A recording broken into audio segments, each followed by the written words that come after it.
हमारे मित्र और जिसे मैं अपना छोटा भाई मानता हूं, ऐसे भारत के लॉ मिनिस्टर श्री किरण रिजिजू जी और आर्म फोर्सेस ट्रिब्यूनल के chairperson justice Rajendra Menon ji, member arm forces tribunal lieutenant general PM Harris, justice Sunita Gupta, member arm forces, Shri AK Trivedi ji, president arm forces tribunal bar association, Shri Rajeev Mangli, secretary arm forces tribunal bar association, air chief marshal VR Chaudhari, chief of air staff, admiral R Hari Kumar ji, chief of naval staff, and General Manoj ji Pande, chief of army staff, और यहाँ पर arm forces tribunal के जो न्यायमूर्तिगण बैठे हैं उनको भी संबोधित कर रहा हूं, मीडिया के मित्रों को भी, और एडवोकेट्स को भी मैं संबोधित कर रहा हूं। वैसे तो कार्यक्रम के लिए मैंने अपनी कंसेंट दे दी थी, लेकिन वही मैं जस्टिस मेनन से भी चर्चा कर रहा था और किरण जी से भी। लगातार कार्यक्रमों की इतनी के कारण इतनी अधिक व्यस्तता रही कि मुझे पहले रात तक यह लग रहा था कि इस कार्यक्रम को हमको स्किप करना पड़ेगा, लेकिन मैंने कहा कि जिस कार्यक्रम में जा रहा हूं उसमें जस्टिस की बहुत ही अहमियत होती है, और यदि मैं ऐसा करूंगा तो सचमुच डिफेंस मिनिस्टर रहते हुए इस आर्म फोर्सेस ट्रिब्यूनल के साथ जस्टिस नहीं होगी। इसीलिए यहां आने का मैंने फैसला किया, क्योंकि जो हमारे लॉ मिनिस्टर थे, हमारे चेयरपर्सन आर्म फोर्सेस ट्रिब्यूनल के यहां पर थे, कोई बहुत आवश्यकता हमारी नहीं थी, क्योंकि ये लोग जो भी कहते हैं वो सब करता ही हूं मैं।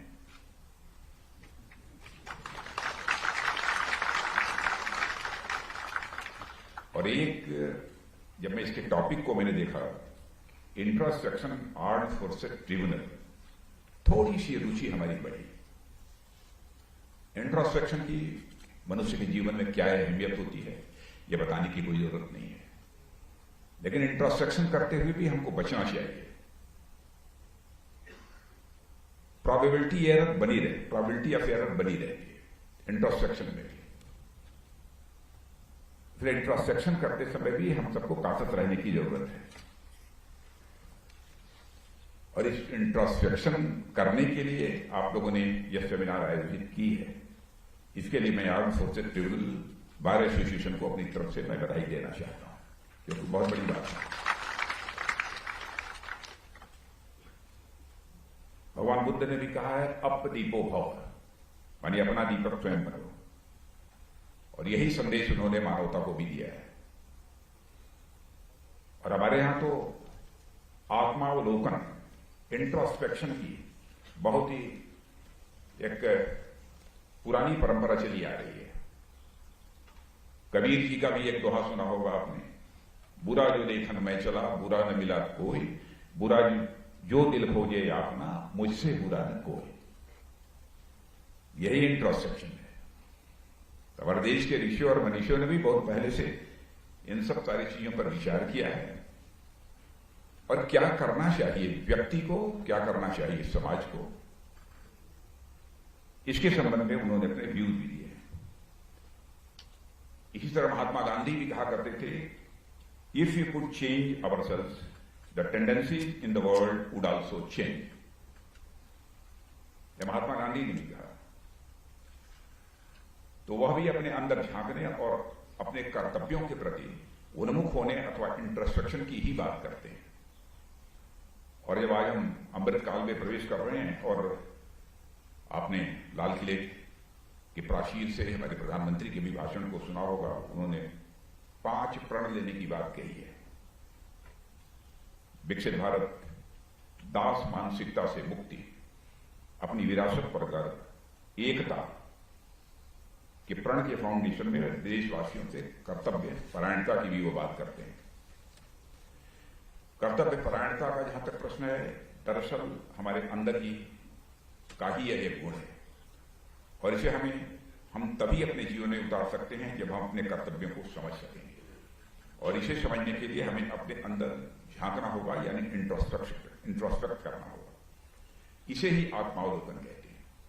ऐसे में आप सभी ने जब इंफ्रास्ट्रक्चर विषय पर आज का सेमिनार रखा तो मैं कह सकता हूं कि आप सबने भी एक संकल्प लिया है कि भविष्य में आप अपने स्तर पर आर्म्ड फोर्सेस ट्रिब्यूनल को और अधिक इफेक्टिव और रेस्पॉन्सिव बनाएंगे।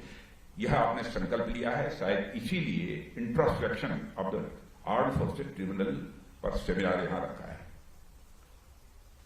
और यह सेमिनार इसी संकल्प की एक अभिव्यक्ति है, ऐसा भी मानता हूं।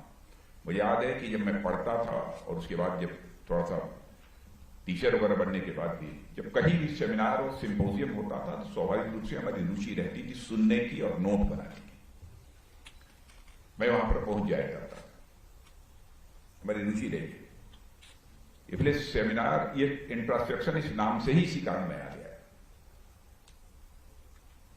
और साथियों, जब जब भी न्याय व्यवस्था की बात होती है पहली बात हमारे मन में यही आती है कि जुडिशरी हमारी डेमोक्रेसी की एक स्ट्रांग पिलर है और यह बहुत ही महत्वपूर्ण बात है। पर जुडिशरी का पिलर कौन है, बल्कि मैं कहूंगा कि जुडिशरी का फाउंडेशन क्या है, इस पर आमतौर पर कम ही चर्चा होती है। जुडिशरी के फाउंडेशन है हमारे कोर्ट के अफसर यानी बार यानी आप सब, और यह हमारी लॉयर कम्युनिटी ही है जिसके चलते छोटे से छोटे और बड़े से बड़े, अमीर गरीब, शहरी ग्रामीण यानी समस्त देशवासियों का हमारी न्याय व्यवस्था के प्रति भरोसा यह बना हुआ है। अनेक बार होता है कि विवाद में एक भाई दूसरे भाई पर भरोसा नहीं करता है, अपने सगे संबंधियों पर भरोसा नहीं करता है, पर लॉयर और कोर्ट पर पूरा भरोसा करता है क्योंकि उसे मालूम होता है कि लॉयर और कोर्ट बिना किसी बायस के और पार्शियलिटी के उसको न्याय दिलाएंगे, इसीलिए वो भरोसा करता है। हमारे लॉयर्स जस्टिस की स्पिरिट का एक जीता जागता उदाहरण है, ऐसा मैं मानता हूं। और ये जस्टिस की स्पिरिट ही थी जिसके चलते स्वतंत्रता संग्राम में लॉयर्स ने अपना महत्वपूर्ण योगदान दिया। न केवल स्वतंत्रता संग्राम में बल्कि आजादी के बाद भारत को एक नया आकार देने में भी और इसकी दशा और दिशा तय करने में भी लॉयर्स की एक बहुत ही महत्वपूर्ण भूमिका रही है। चाहे महात्मा गांधी हों, चाहे वो पंडित जवाहरलाल नेहरू हों, चाहे श्री राजगोपालाचारी हों, बाल गंगाधर तिलक हों, डॉक्टर राजेंद्र प्रसाद हों, यश श्रीनिवास अयंगर हों, सरदार वल्लभ भाई पटेल हों या डॉक्टर भीमराव अम्बेडकर हों, ऐसे एक नहीं अनेक नाम हैं जिनके योगदान के बिना हमारा भारत वह भारत नहीं होता जो कि आज वह है। न्याय की भावना हमारे स्वतंत्रता सेनानियों के मन में भी विद्यमान थी और हमारे संविधान निर्माताओं के भी मन में विद्यमान थी, जिन्होंने संविधान के रूप में भारत के भविष्य का खाका खींचा था। और हमारी आजादी के 75 वर्ष पूरे हो चुके हैं। ऐसे में आज जब आर्म्ड फोर्सेस ट्रिब्यूनल आत्मनिरीक्षण की ओर आगे बढ़ रहा है तो यह निश्चित ही प्रशंसनीय है। साथियों, आर्म्ड फोर्सेस ट्रिब्यूनल पर विचार करें तो जो पहली बात हमारे मन में आती है वह यह कि इस ट्रिब्यूनल की हमें आवश्यकता ही क्यों पड़ी। केवल इसी ट्रिब्यूनल की नहीं बल्कि जितने भी ट्रिब्यूनल हैं आखिर उनकी स्थापना की जरूरत ही क्यों पड़ी। इसका कारण हमें हमेशा अपने जेहन में बिठाए रखना चाहिए और एक कारण ही दरअसल में हमारे ये मैंडेट हैं। हम सभी जानते हैं कि हमारे कोर्ट्स में लगातार केसेस बढ़ते जा रहे हैं, जैसा कि हमारे इस आर्म्ड फोर्सेस ट्रिब्यूनल के चेयरपर्सन ने भी कहा और हमारे लॉ मिनिस्टर ने भी कहा। न केवल ये बढ़ते जा रहे हैं बल्कि केसेस अलग अलग डोमेन से होते हैं, उनमें डाइवर्सिटी होती है और इस डाइवर्सिटी के चलते केसेस का डिस्पोजल काफी टाइम कंज्यूमिंग भी हो जाता है।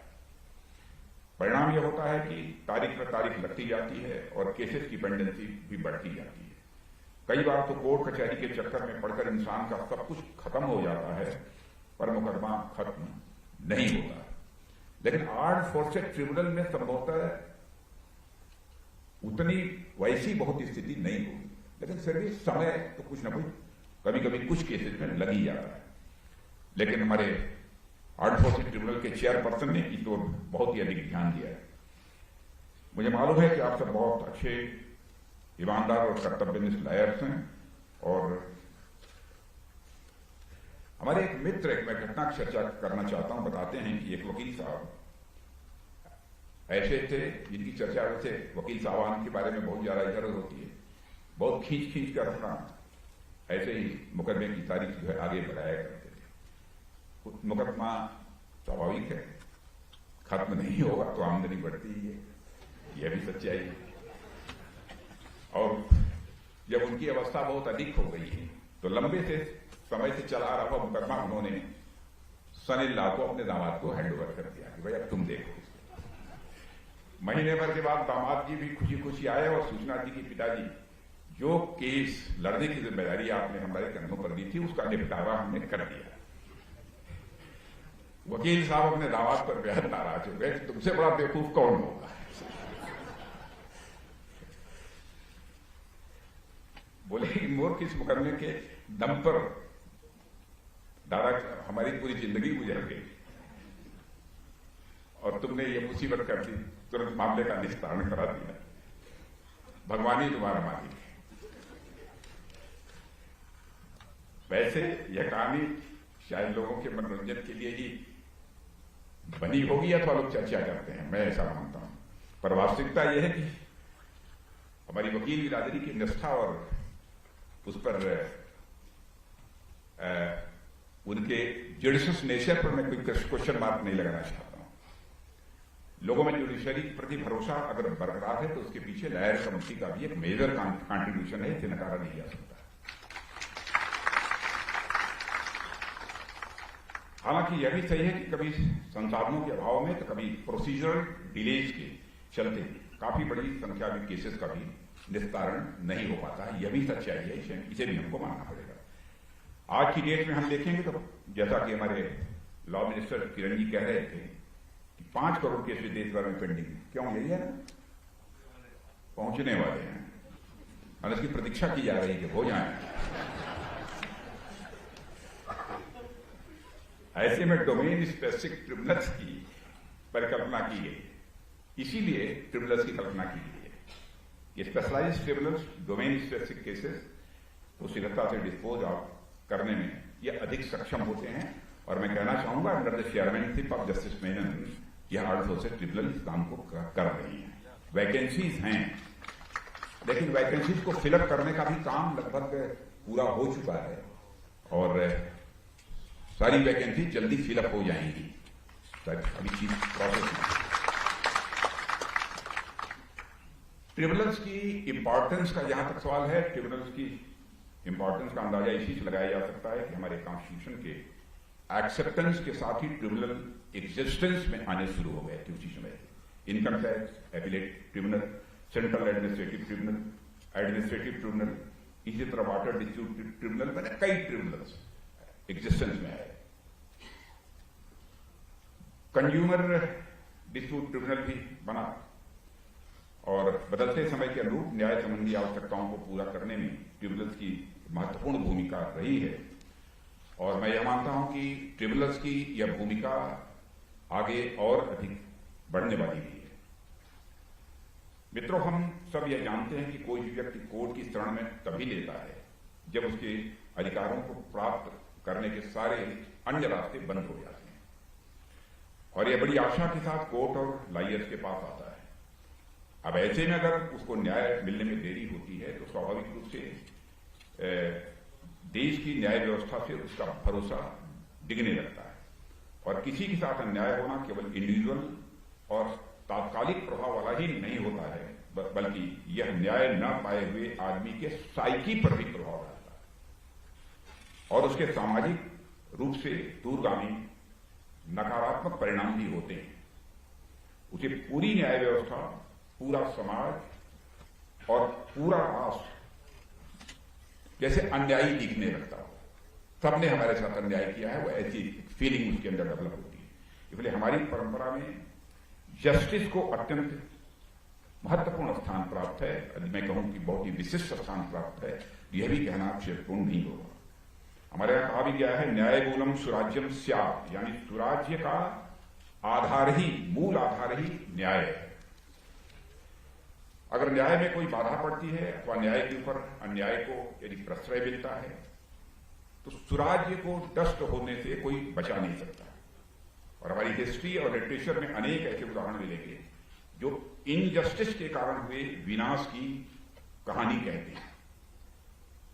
द्वापर युग में द्रौपदी के साथ हुए अन्याय के बारे में आज कौन नहीं जानता, जो आगे चलकर महाभारत युद्ध और समस्त कौरव कुल के विनाश का कारण बनता है। यह बड़ा उदाहरण है। इसी तरह आप सभी एक तमिल इपिक सिलप्पाधिकारम, शायद इनमें से कुछ लोगों ने पढ़ा हो, उसका हिंदी ट्रांसलेशन मैंने पढ़ा था, उससे शायद परिचित होंगे। इसमें कोवलम नाम का एक व्यक्ति, इस बात को मैं समझता हूं कि जस्टिस मेनन साहब जानते होंगे, पढ़ा होगा, जरूर आपने पढ़ा होगा, क्योंकि इस न्यायपालिका में भी आप जिम्मेदारी निभा रहे हैं। इनमें कोवलम नाम के एक व्यक्ति अपनी पत्नी कन्नगी की जो एंकलेट है, अपनी पत्नी की एंकलेट लेकर वह बाजार में बेचने के लिए जाता है, जिससे कुछ पैसा जो भी प्राप्त होता है वो पैसा प्राप्त करता है, धनराशि लेता है और उसके बाद व्यापार करने की वो कोशिश करता है।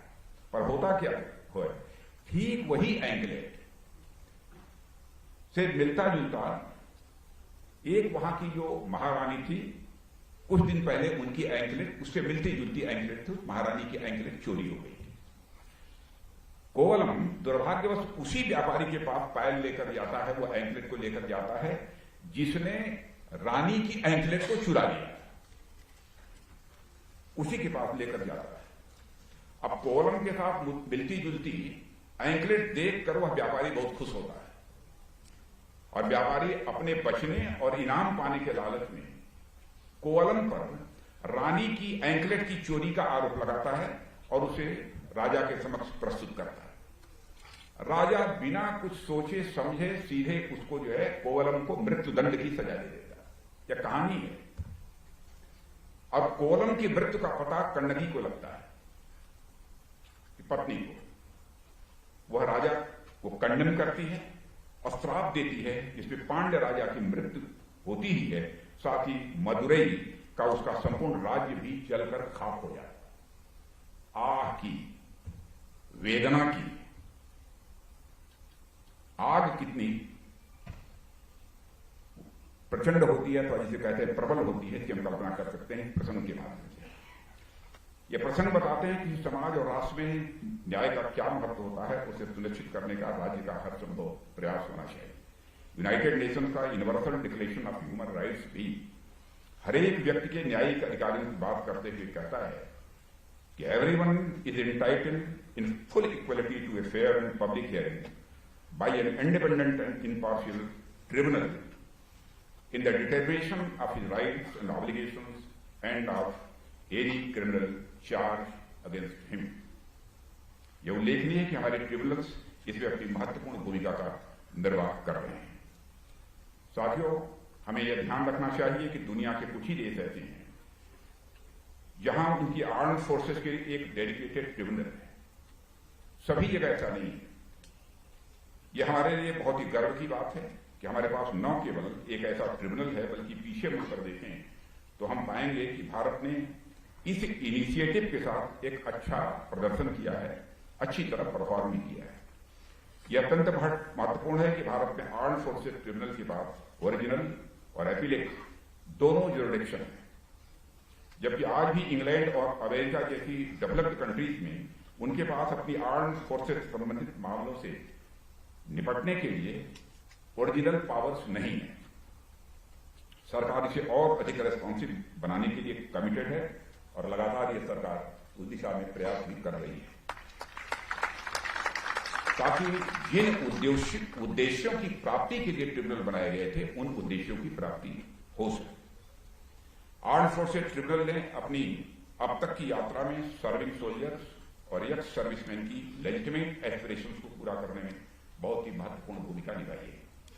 आर्म्ड फोर्सेस ट्रिब्यूनल ग्रीवेंसेस के रिड्रेसल के लिए एक इंपॉर्टेंट फोरम है और एडवोकेट्स, जैसा कि मैंने पहले कहा कि हमारी आर्म्ड फोर्सेस पर्सनल और एक्स सर्विसमैन और उनकी फैमिलीज को न्याय प्रदान करने में बहुत ही महत्वपूर्ण भूमिका निभाते हैं। जो लोग सीमाओं पर हमारे देश की सुरक्षा करते हैं, आप सब उनके हितों और अधिकारों की रक्षा करते हैं, ऐसा मेरा मानना है। और यह दिखाता है कि एडवोकेसी केवल एक प्रोफेशन ही नहीं है, यह समाज और राष्ट्र के प्रति हमारा एक उत्तरदायित्व भी है, जिसका निर्वहन यह बार एसोसिएशन भली भांति कर रहा है। इसलिए बार एसोसिएशन को भी अपनी तरफ से बधाई देता हूं। भविष्य में आर्म्ड फोर्सेस ट्रिब्यूनल अपने अंदर बदलाव लाएगा और जो भी करना होगा, जो भी आवश्यक होगा, वह निश्चित रूप से करेगा।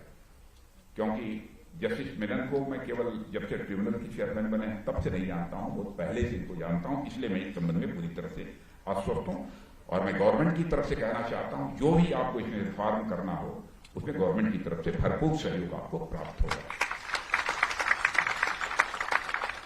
जुडिशियल ऑर्डर्स के इम्प्लीमेंटेशन में कहीं किसी प्रकार की देरी होती है, उन मामलों को सामने लाया जाना चाहिए और उन पर कार्रवाई होनी चाहिए।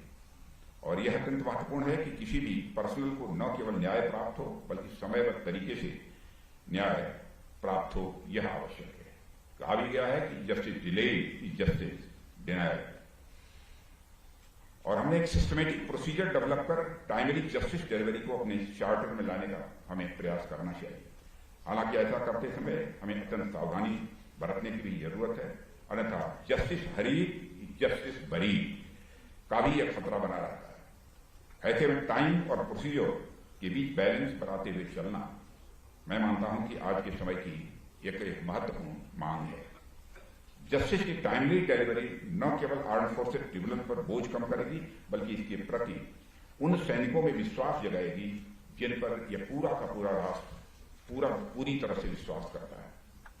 आप सबने बहुत ही महत्वपूर्ण विषय पर आज यहां पर ये सेमिनार जो आयोजित की है, इसके लिए मैं आप सबको अपनी तरफ से मैं पुनः बधाई देना चाहता हूं, पूरे बार एसोसिएशन को। और इस अवसर पर इससे ज्यादा कुछ न कहते हुए इस सेमिनार की सफलता के लिए आप सबको शुभकामनाएं देते हुए यहीं पर अपना निवेदन समाप्त